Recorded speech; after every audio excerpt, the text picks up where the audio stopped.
German Pork Schnitzel. Ingredients: 4 serving size pork loin chops, cut roughly ½ inch thick, roughly 1 to 1½ pounds total. Salt and pepper. 4 tablespoons butter.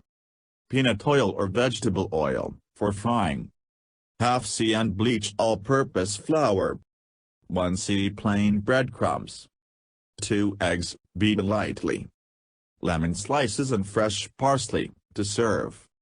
Instructions: lightly salt and pepper the pork cutlets.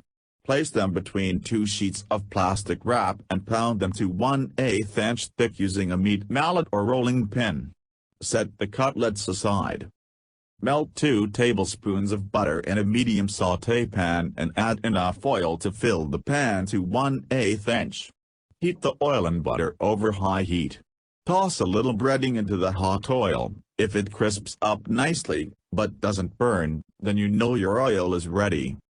Place flour and breadcrumbs each in their own shallow dish. Place the beaten eggs in a shallow bowl.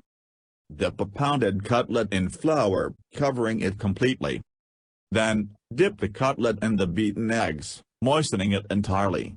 Let any excess egg drain off. Finally, dip the cutlet into the breadcrumbs, covering it completely, but not pressing the breadcrumbs into the cutlet. Let any excess breadcrumbs fall off.